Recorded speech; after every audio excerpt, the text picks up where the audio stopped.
Wow. Whew. Guys, welcome back to my channel. I know I've been away and I haven't posted for a while, but I'm glad to be back.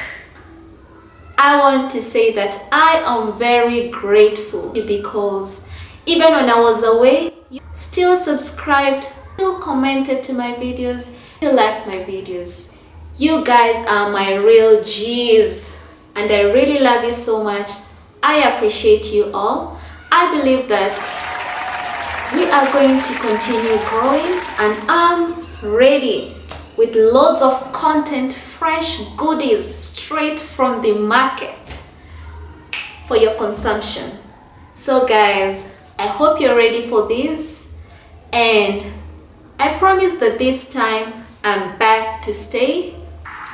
I hope that you also stay with me and keep watching my content because it's going to educate you, it's going to entertain you, and at the same time you are going to be in the know-how of everything that is happening in the real estate industry.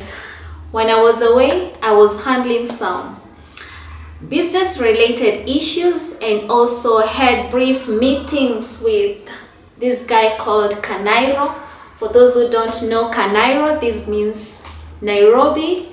It normally calls us Kenyans for meetings from time to time, and when you attend to those meetings, you get your dose and you get to learn a lot from that. So the period of the meeting with Kanairo depends on the situation.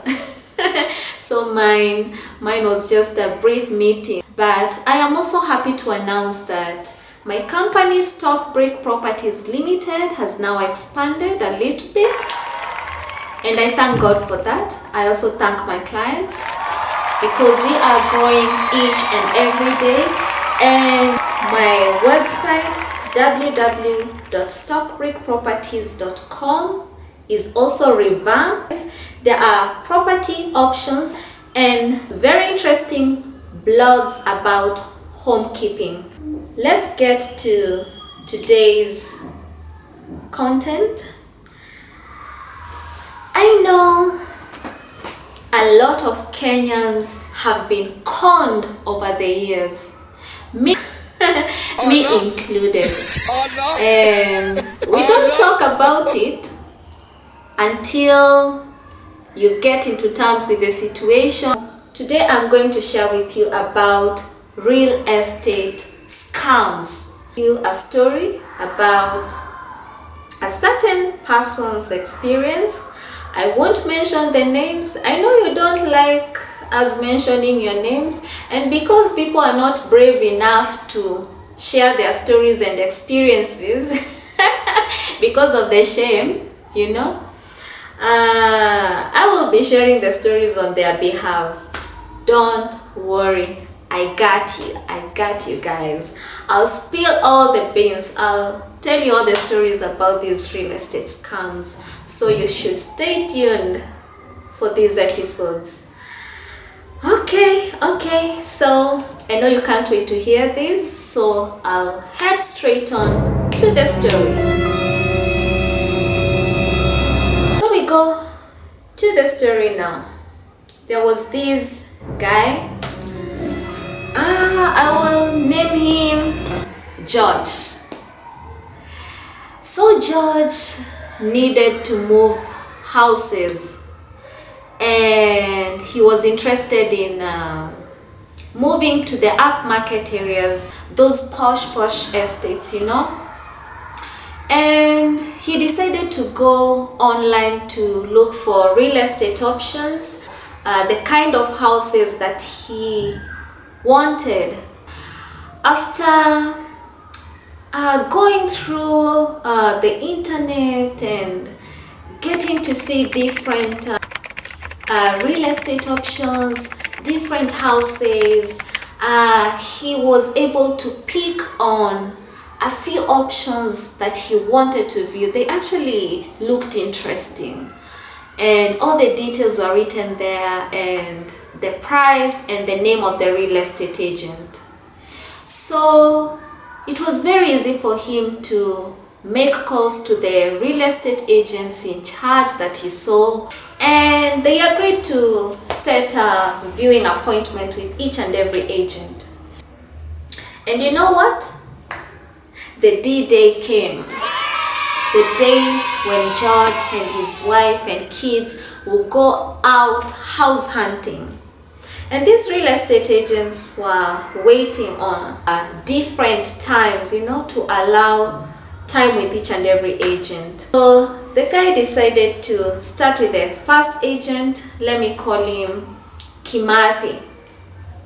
So Kimathi asked for a viewing fee of Kenya shillings 1,000 to show him one of the apartments he wanted to view. The guy tried to argue, I don't have money and you should not charge to view these houses. And the guy was like, yo, bruh, if you can't pay 1,000 Kenya shillings to view this apartment, then end of story.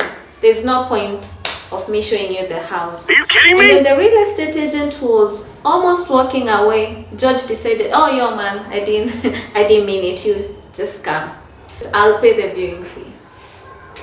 So George decided to follow Kimathi, and he got to show the apartment, and he was happy with what he saw, and he paid the Kenya shillings 1,000. Just like that, 1,000 Kenya shillings was gone. Wow. So let's name the second agent Otieno. George called Otieno, and Otieno told George, just come to this and this street. So after sending him the pin, with no time, George was there already. He viewed the apartment, and luckily, a man was lucky. This Otieno didn't charge a viewing fee. So George felt very good about that. And he called the third agent. Let's call him Muturi. Muturi, they linked up with George, and he charged a viewing fee of Kenya shillings 500. By this time, George was cooperating, and he decided to pay the 500. He called the next agent. Let's call this agent Liz. So George contacted Liz, and they met. Liz showed the apartment, and she was very good in it. And there's this thing of people trusting ladies to show them houses. If you feel you're safer with ladies, then well and good. So, oh my God, we are not yet there. Stay tuned there. George finished with Liz. Liz didn't ask for anything, but George decided to tip Liz 200 Kenya shillings. There was this fifth real estate agent. Let's call him Ken. Ken met with the George and asked for viewing fee of Kenya shillings 1,500 to show George 3 apartments. George was like, no, I don't think I want to spend any more money. But the guy was like, oh, you really need to see these units because they are the best units I have picked for you, and you can't afford to miss them. So let us just negotiate 1,000 for me to show you 3 units. And George alikuwa box. That means George agreed. So he viewed 3 more apartments. By this time, George and the wife were so tired, and the kids, and they decided to go to have some lunch, and they went back home later. The following day after the viewing, the real estate agent started calling. Hello, hi George, you viewed the apartments yesterday. What's your feedback? We need your feedback. And there was this real estate agent also who called and told him, there are other prospective tenants who are interested in these units, so you need to make a decision quite fast. Wow. That's how it starts. That's how it starts. Okay. So the following day in the evening, George and the wife decided to start now narrowing down to the options that they had viewed that day, and they narrowed down to one. They decided to go and revisit the apartment, and they started imagining. My friend, little did they know. Let me not jump into conclusion. Let's just go step by step. So they decided to rent this unit. They called Ken and told him that they are interested in renting that unit. So that guy, Ken, was like, now you need to pay a deposit very fast to secure that unit. And George and the wife decided to send a deposit.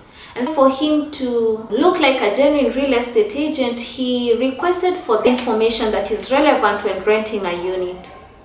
So they were very fast in giving it the information, and the draft lease agreement was drafted very fast by Ken, and he sent to George via email. So George went through the terms and conditions. He saw that everything is okay. He had already sent the deposit. So Ken asked George, when do you want to move into the house? And George said, in 5 days. Wow. So Ken told George, you need to pay for the other deposits and the rent so that you can be able to secure the house fully. Oh, lolo. My friend, that's, you see how it's flowing, how it starts. My God. So the rent was supposed to be paid as 2 months deposit and 1 month rent, 10,000 Kenya shillings water deposit, 10,000 Kenya shillings electricity deposit, and a lease agreement, 5,000 Kenya shillings. Of course, on the lease agreement, there's that account number with account details where you're supposed to deposit the money. So George decided to pay off the balance for that issue, just, the way it normally pains to pay bills. Is that feeling, it really pains. It pains. And that's why you need to think of buying your own house or build your own home. Buy a plot and build a home. Stop paying these bills that are actually eating your head. I mean, giving you headache. After that, Ken called to confirm if George is going to move on the 5th day from the day of paying the deposit. And confirm on this very day, the wife was so excited. My friend. Oh no! But the ending is not very sweet though. Imagine after George paying all that, all the stuff was put in the truck, and they were now driving to the new estate, the new home, and they could imagine how they would live happily thereafter in that apartment. On reaching the gate, the guard didn't allow the movers to get in. And now remember, Ken had promised to come with the key.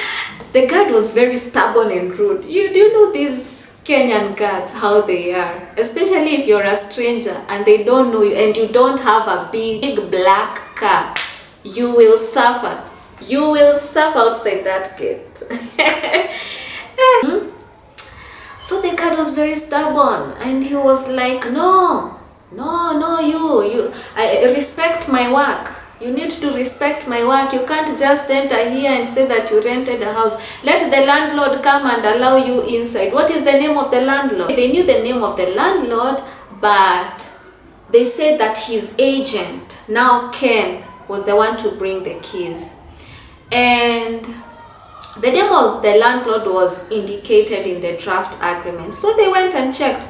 The landlord is called Leonard Kimani. And when the guard heard about Leonard Kimani, okay, for which apartment did you pay for? They were like, Block B, on the 5th floor. And they mentioned the house number. And the guard was like, nyinyi mko na mchezo sana. Nyinyi kama mumepotea muende muulize ni wapi mumeenda. I tell you, the guys were shocked.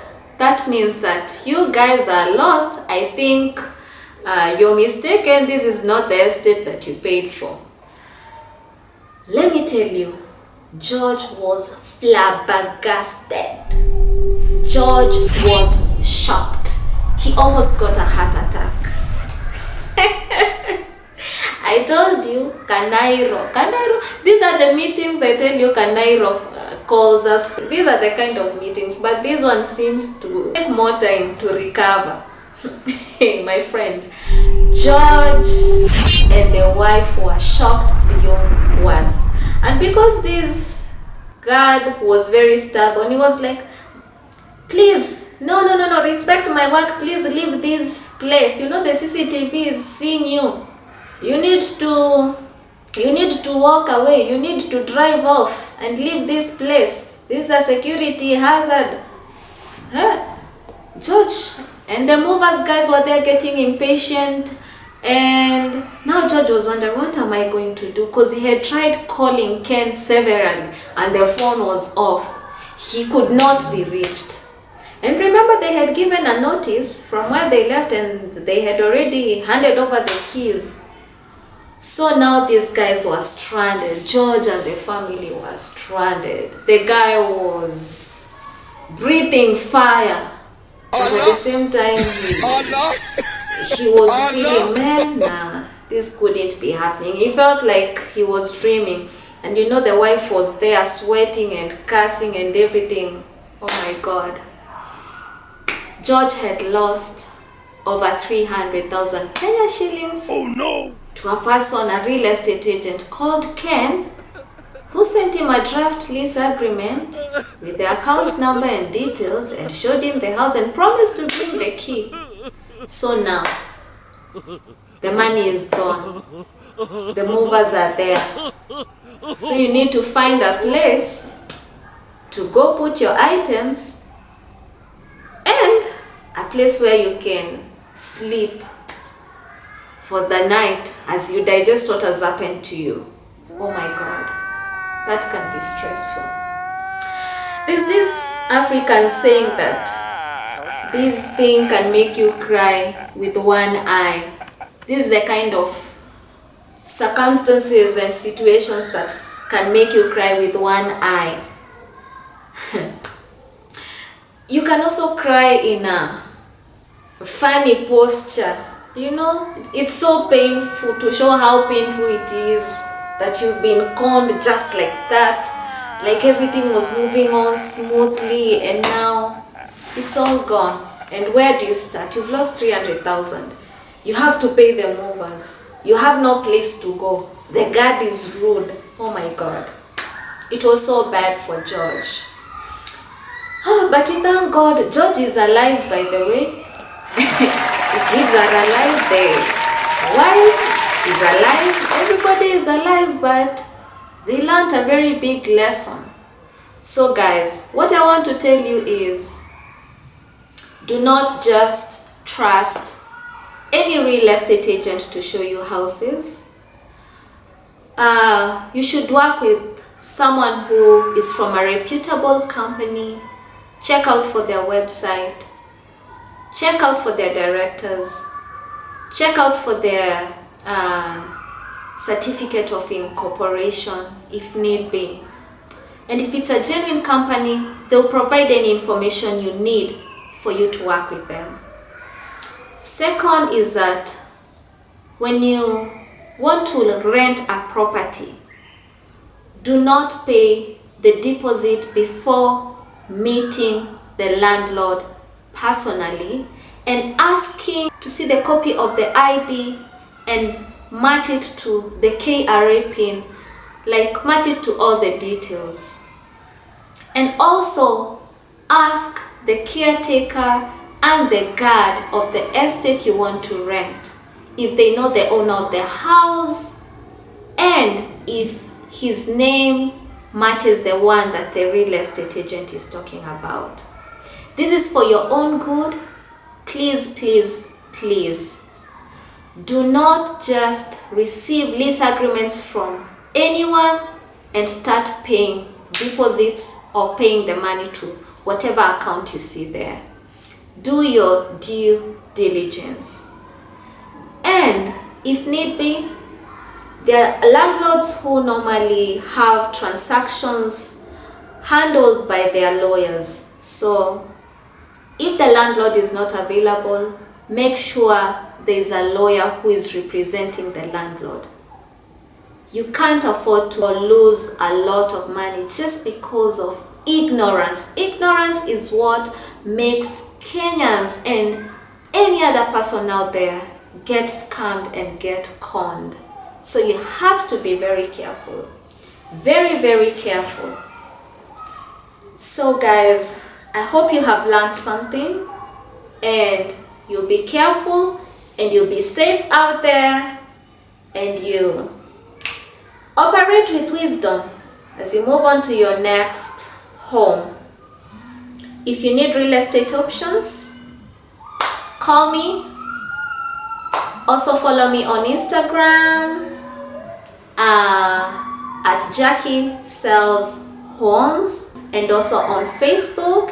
And don't forget to give a big thumbs up to this video. And also, if you haven't subscribed, please go and subscribe. If you have any experience with these real estate scams, if you've been conned, please comment below. Share your story. Till the next time, be safe. Cheers.